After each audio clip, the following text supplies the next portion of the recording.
Muy buenas noches, mis hermanos. Qué privilegio tenemos de poder nuevamente compartir una porción de la Escritura, analizarla, evaluarla a la luz de nuestro Espíritu Santo. Gracias al Señor por tenerlo. Vamos a orar y a poner este tiempo en sus manos. Padre eterno, gracias Señor porque nos das el privilegio, Padre, el privilegio de poder leer tu Escritura, de poderla entender, de poderla desmenuzar, de poder, Señor, encontrar tu voz en ella. Gracias, Padre eterno, por tu Espíritu Santo que nos permite, Señor, también el tener la capacidad de discernirla, tener la sabiduría, Señor, que solamente tú provees. Clamamos por esa sabiduría en esta noche y clamamos, Señor, nuestro corazón y nuestra mente abiertas y atentas a lo que tienes para nosotros. En el precioso nombre de tu Hijo Jesucristo, nuestro Salvador. Amén. Amén, mis hermanos. Y bien, en esta nueva normalidad hemos tenido ya nuestro primer servicio el domingo anterior. Fue una bendición. Habíamos hablado el miércoles pasado sobre cómo afrontar esa nueva normalidad, nuestra mirada en el horizonte, nuestra mirada arriba, siempre atentos a lo que se avecina. Y para muchos, después de 6 meses de estar en mucha virtualidad, después de muchas personas haber recibido el Evangelio, algunos de ellos conectados esta noche, la pregunta clave sería, bueno, ¿y ahora cómo funciona esto? ¿Cómo funciona el cristianismo? La realidad del ser humano es que a todos nos gustan las cosas que hacen nuestro diario vivir más fácil. A todos nos gusta buscar cosas que mejoren nuestro estándar de vida, por lo menos que las hagan más llevaderas. La verdad no creo que haya en esta noche alguien que esté escuchando que no haya visto una propaganda de televisión, que no haya escuchado un comercial en la radio que no promueva ventas de muchas cosas, ventas de herramientas, ventas de cosas que faciliten la limpieza en el hogar, ventas de repuestos o ventas de reparaciones para automóviles, ventas de educación para los niños, hasta la belleza física de una persona está involucrado en todas estas propagandas. En todas las ocasiones nos presentan productos maravillosos, maravillosos. Tú ves el comercial en televisión y dices, wow, ¿cómo pude vivir sin esa crema? ¿Cómo pude vivir sin ese champú? ¿Cómo pude vivir sin ese polish para el carro, con esa crema polishadora para el carro, que desaparece rayones de pintura como por arte de magia? ¿Cómo he podido vivir sin esas píldoras naturales para reducir de peso? ¿Cómo he podido vivir sin esa crema para las arrugas y que nuestra piel se vea tan joven? Y así la lista sería interminable. Bueno, no sé ustedes, pero al ver esos anuncios que promueven estos productos tan maravillosos y que facilitan la vida de gran manera, la pregunta que siempre me hago es, ¿funcionarán? ¿Realmente funcionan? Bueno, yo creo que hay algunos productos que funcionan como lo anuncian y que posiblemente faciliten nuestro diario vivir. Y que si los encontramos y lo podemos pagar, bueno, los compramos, ¿sí? Pero normalmente nunca hacemos ese tipo de compras sin antes convencernos de que el producto realmente funciona, sin antes examinarlo detalladamente, sin antes tener testimonios de otros, sin antes investigar un poquito. ¿Funcionará? Y esa pregunta también se puede aplicar a nuestra fe. Uy, pero ¿cómo es eso, Santiago? ¿De qué está hablando? Si cogemos un grupo de gente en la calle, si pudiéramos hacer una gran encuesta, un grupo de personas acerca del cristianismo, encontraríamos que muchos de ellos dirían que lo trataron y lo trataron por un tiempo, pero que no funciona para nada. Otros dirían que no han tenido tiempo para tratarlo, que han escuchado, pero que no han tenido tiempo para tratarlo. Y otros dirían que convertirse a Cristo fue la mejor decisión que tomaron en su vida. 3 diferentes opiniones. Ahora, ¿a quién creerle? ¿A quién creerle? ¿Cómo podemos determinar cuál es la respuesta correcta? Bueno, debemos preguntarnos, ¿funciona el cristianismo? ¿Cómo funciona el cristianismo? Vamos a tratar de responder entonces o de encontrar esa respuesta en la Escritura. Vamos a nuestro pasaje base en la segunda epístola de Pablo al apóstol, al pastor Timoteo, en el capítulo 4, versículos del 16 al 18. 4, 16 al 18. En mi primera defensa ninguno estuvo a mi lado, sino que todos me desampararon. No les sea tomado en cuenta. Pero el Señor estuvo a mi lado y me dio fuerzas para que por mí fuese cumplida la predicación y que todos los gentiles oyesen. Así fui librado de la boca del león. Y el Señor me librará de toda obra mala y me preservará para su reino celestial, al que sea la gloria por los siglos de los siglos. Amén. Y para tener un mejor entendimiento de este texto, examinemos brevemente algunos detalles históricos. Vamos a ir un poquito atrás en este mismo pasaje. En este punto de la historia, Pablo se encontraba en una prisión romana acusado de ser insurrecto y esperando a que se celebrara un juicio para luego ejecutarle. Eso lo encontramos un poquito más atrás en el mismo capítulo, versículos 6 al 8. Sus amigos se habían apartado de su lado. Algunos de ellos habían regresado al mundo. Otros habían seguido para continuar con su ministerio. Eso lo vemos en los versículos del 9 al 12. Así que en este momento de su vida Pablo se sentía solo. Ahora, estos 2 breves detalles que hemos visto nos conducen a este punto de la historia, nos conducen a la situación en que Pablo narra en los versículos siguientes. Y aquí es en donde encontraremos la manera que funciona el caminar cristiano. ¿Cómo así? Bueno, los versículos que estamos explorando hoy, encontramos en ellos 3 maneras en que funciona el caminar cristiano. La primera manera la encontramos como Dios derrama su gracia para que podamos tolerar las decepciones de la vida. En segundo lugar, encontramos cómo Dios nos fortalece para soportar las tribulaciones. Y en tercer lugar, encontramos cómo Dios nos da esperanza para el fin de nuestra vida. ¿Ya? Ahora sí estamos viendo la línea. Vamos a examinar el versículo detalladamente y a encontrar estos tres detalles. En la primera forma en que funciona el cristianismo es que Dios derrama su gracia para que podamos perdonar. En el primer versículo que estamos usando en esta noche leemos: en mi primera defensa ninguno estuvo a mi lado, sino que todos me desampararon. No les sea tomado en cuenta. En estas palabras podemos ver el dolor que sentía Pablo en su corazón. Fíjese bien cómo él dijo: en mi primera defensa ninguno estuvo a mi lado, sino que todos me desampararon. Aquí encontramos que Pablo se sentía defraudado. Estaba más que solo, estaba decepcionado, porque ninguno de sus amigos había permanecido a su lado cuando él más los necesitaba. Examinemos nuestro pasado. Quizá examinemos nuestro presente. Preguntémonos: ¿alguna vez me he sentido así? La verdad, no creo que haya una persona en el mundo que no se haya sentido así, defraudada, decepcionada en algún punto de su vida. Podemos poner algunos ejemplos comunes, algunos de ellos. En el matrimonio, el novio y la novia se paran ante el altar de Dios. Ambos prometen fidelidad el uno al otro en la pobreza, en las riquezas, en la salud, en la enfermedad, hasta que la muerte los separe. Pero algunas cosas fallan.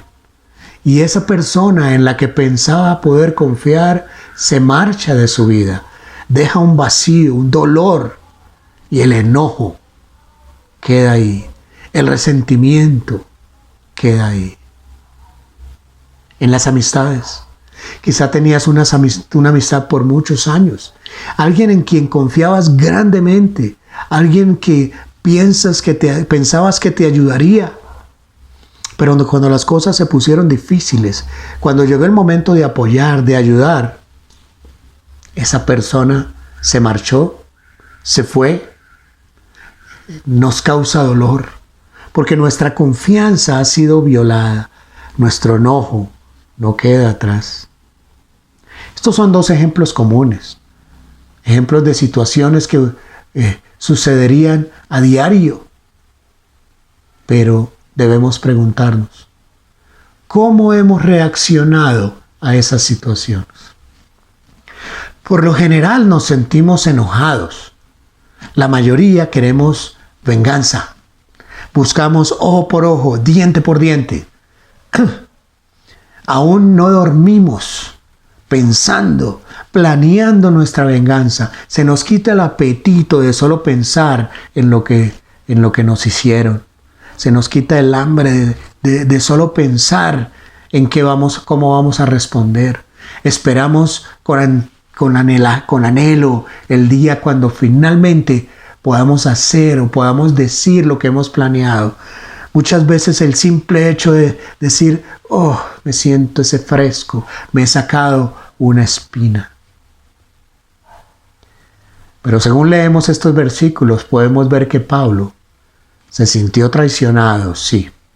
Se sintió herido, sí. Pero ¿cuál fue su reacción? Fíjense bien la relación de este hombre que estaba a punto de morir, porque ninguno de sus amigos había venido a su defensa. Y Pablo reacciona diciendo, no les sea tomado en cuenta. No les sea tomado en cuenta. Pablo, en vez de maldecir, en vez de buscar una restitución, hoy se habla mucho de eso. Necesitamos, ante la afrenta, ante la violencia, ante la violación, necesitamos restitución, confesión, verdad y garantía de no repetición. Imaginémonos eso en la iglesia. ¿Qué tal? Garantía de no repetición. Pablo, en vez de exigir restitución, en vez de buscar garantía de no repetición, en vez de buscar ser resarcido, en vez de encontrar venganza, en vez de sentir enojo, siente misericordia. No les sea contado. ¿Por qué sintió Pablo misericordia?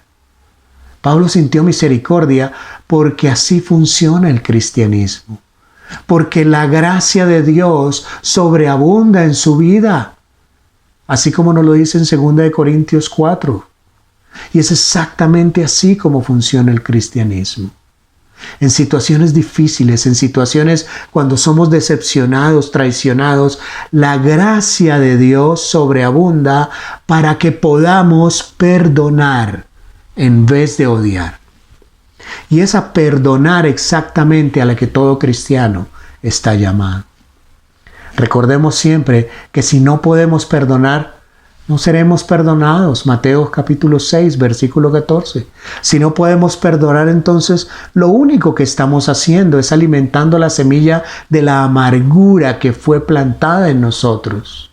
Y como todos sabemos, cuando tú alimentas una semilla, esa semilla crece y produce una fuerte raíz que penetra, que se agarra a gran profundidad y que no nos permite vivir de la manera en que deberíamos vivir y por la manera en que Jesús murió en la cruz para que vivamos. Las raíces de amargura no tienen lugar en la vida del creyente. Las raíces de amargura detienen bendiciones. Las raíces de amargura influencian nuestro pensamiento. Las raíces de amargura detienen nuestra felicidad. Hebreos capítulo 12, versículo 15. Una segunda manera en que funciona el cristianismo es que Dios nos fortalece para que podamos vencer las tribulaciones de esta vida. Dios nos fortalece para que venzamos las tribulaciones. Fijémonos bien cómo dijo Pablo, pero el Señor estuvo a mi lado y me dio fuerzas para que por mí fuese cumplida la predicación y que todos los gentiles oyesen. Así fui librado de la boca del león. Fijémonos bien que Pablo no dijo que Dios le había librado de la tribulación. Yo diría que todo lo contrario es verdad. Él estaba pasando por esa tribulación, ¿sí?, por seguir los caminos del Señor. Él no pasaba por tribulación para seguirlo, sino por seguir los caminos del Señor. Y no estaba pidiendo que le quitase la tribulación. Estaba simplemente reconociendo que el Señor estuvo a su lado, que fue el Señor el que le dio fuerzas. Ahora, como dije al inicio, si hacemos una encuesta, encontramos que existe un grupo de personas que nos dirán que trataron el cristianismo, pero que no funciona para nada. Encontramos a ese grupo de personas que darán esta respuesta porque llegaron a los caminos del Señor con ideas falsas. Personas que piensan que cuando se llega a los caminos del Señor, todo son soluciones. Todo se soluciona. Pero, mis hermanos, si cuando una persona llega a los caminos del Señor, todo se soluciona, todos los problemas desaparecen. Si al convertirse una persona al cristianismo, todo lo malo a nuestro alrededor dejara de existir, entonces no cupiéramos en el sitio que el Señor nos ha dado el privilegio de usar para congregarnos. No cabríamos en la congregación. Si todos los problemas cotidianos desaparecen al llegar a los pies de Cristo, a diario millones y millones y millones se convertirían a los caminos del Señor en masa. Pero el cristianismo no funciona así. En ningún lugar de la Biblia encontramos que cuando aceptamos a Cristo no tendremos que pasar por tribulaciones. Pero lo que sí encontramos es que a pesar de esa situación, Él nunca nos abandona. Mateo 28:20. La realidad es que cuando tomamos el tiempo de estudiar la Biblia, pronto nos damos cuenta que serles fiel a Dios producirá tribulaciones y adversidad en nuestra vida. Primera de Pedro, capítulo 1, versículos 6 al 7 nos lo dice. Por ejemplo, cuando estudiamos la palabra de Dios y leemos el libro de Daniel, encontramos que los jóvenes judíos no comprometieron su fe. Dios no les libró de ser lanzados al horno de fuego. Lo que sí encontramos es que Dios estuvo con ellos en todo momento y no permitió que el fuego les hiciera daño. Daniel capítulo 3, versículo 24.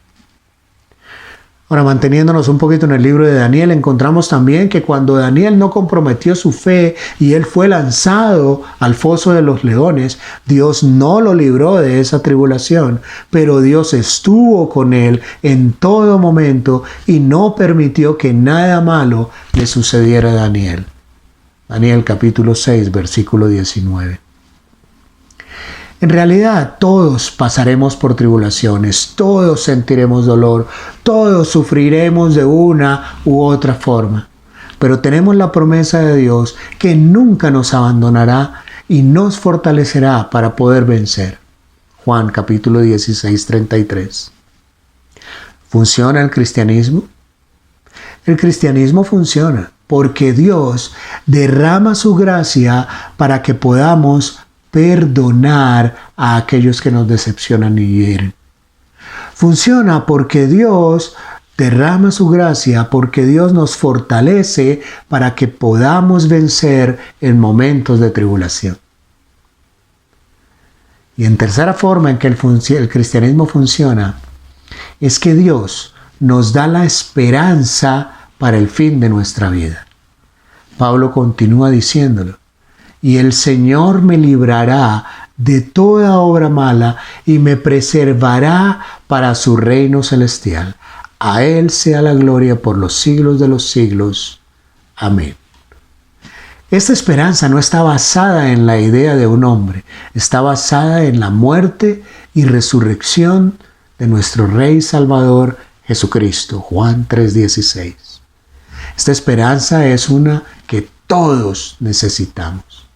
La necesitamos porque la gran realidad es que todos aquí moriremos. Todo humano morirá tarde o temprano. Esa es una estadística infalible. El 100% tenemos la garantía de que vamos a morir tarde o temprano y llegaremos a nuestro destino final. ¿Cómo funciona el cristianismo?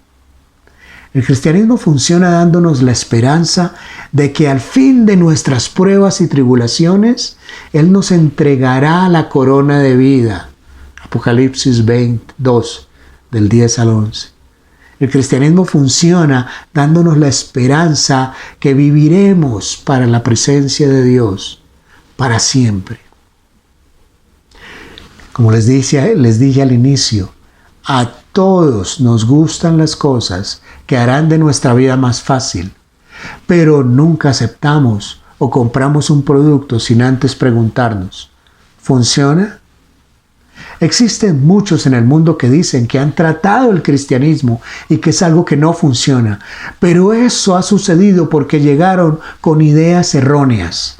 Existen muchos que dicen no tener tiempo para ese contacto, para esa experiencia, pero al momento de nuestra partida puede ser en cualquier momento. Santiago capítulo 4, versículo 13. Existen también aquellos como nosotros que afirmamos que convertirse a Cristo fue la mejor decisión de nuestra vida. Y esos son todos aquellos que han entendido que el cristianismo no funciona haciendo desaparecer decepciones y traiciones. Que el cristianismo funciona porque a través de Jesucristo Dios derrama su gracia para que podamos perdonar al ser decepcionados y traicionados. Porque a través de Jesucristo Dios derrama su gracia para poder sostenernos y pasar por tribulaciones. Porque a través de Jesucristo Dios nos garantiza esa vida eterna. Por eso funciona el cristianismo. Así funciona el cristianismo. Los que afirman que convertirse a Cristo fue la mejor decisión de su vida son todos aquellos que han entendido que el cristianismo no funciona quitando tribulaciones, quitando momentos difíciles. Que el cristianismo funciona porque a través de Cristo Dios nos fortalece, Dios nos da la capacidad de resistir y vencer. El cristianismo funciona porque a través de Jesucristo Dios nos da la esperanza de que llegará el momento cuando nunca más sufriremos, sino que viviremos ante su santa presencia, en su divina presencia por la eternidad. Como les dije al inicio, al ver los comerciales de los productos que aparentan ser maravillosos, de todos que hacen de nuestro diario vivir más fácil, nos preguntamos, ¿funcionará? También dije que era una pregunta que podía ser hecha a nuestra fe. Sin duda alguna, hoy hemos probado que el cristianismo funciona. ¿Y cómo funciona? Creo que ha quedado claro que nuestra fe es algo que hace nuestro diario vivir más fácil. Pero ¿podemos nosotros pagar lo que vale? La televisión y la radio anuncian productos que aparentan ser maravillosos. Productos buenos que hacen nuestra vida más fácil. Pero ninguno de ellos puede ser comparado con la salvación de Cristo. Con la salvación de ese Cristo que murió en la cruz para entregarnos lo más precioso, la salvación. Y eso, gratis. Gratis. No puedes pagar. No existe forma. No existe nada que puedas hacer. No existe precio que puedas pagar. La salvación que Cristo nos dio en la cruz es completamente gratis. Efesios capítulo 2, versículo 8. Aceptemos nuestra responsabilidad. Llevemos el evangelio a aquellos que no lo conocen y a aquellos que se han apartado. Anunciemos a través de nuestras palabras que el cristianismo funciona y demostremos a través de nuestras acciones cómo es que funciona. Que vean en nuestra vida la gracia de Dios dándonos esa capacidad de perdonar. Que vean en nuestra vida el poder de Dios dándonos esa capacidad de sobrellevar las tribulaciones. Que vean en nuestra vida el gozo del Señor, viendo la esperanza que Dios nos da en esa vida eterna. Y recordemos siempre sus palabras. Otra vez Jesús les habló diciendo: yo soy la luz del mundo. El que me sigue no andará en tinieblas, sino que tendrá la luz de la vida. Juan, capítulo 8, versículo 12. Oh sí, mis hermanos, el cristianismo funciona. Y qué gran manera en que funciona el cristianismo. Oremos. Padre de misericordia, gracias, Señor. Gracias porque haces una realidad en nuestra vida, lo que para muchos es una filosofía o una ideología. Gracias porque tenemos la gracia del Señor Jesucristo que nos permite perdonar. Gracias porque tenemos el poder a través de tu Espíritu Santo que nos permite sobrellevar las pruebas, las tribulaciones. Gracias porque tenemos la bendita esperanza que nos has dado, Padre, en esa herencia celestial, en esa salvación, en que estaremos un día juntamente alabándote por toda la eternidad. Gracias, oh Señor. Danos el privilegio de mostrar esta verdad a todos aquellos que no la han visto en su vida. Danos el privilegio, Señor, de mostrarnos como esa propaganda viviente de tu evangelio, demostrando que no solamente eres, sino que funcionas. Que el cristianismo no solamente es, sino que funciona. Y oh, que sí funciona. Gracias, bendito Señor, quédate con nosotros, guárdanos, permanece. Danos el privilegio, Señor, de esa llenura del Espíritu Santo. Y ponemos delante de ti, Señor, esa gran petición para poder salir a compartir, predicar tu palabra a tiempo y a destiempo, en el precioso nombre de tu Hijo Jesucristo. Amén. Amén, mis hermanos. Dios les bendiga y les guarde. Que tengan ustedes una feliz noche.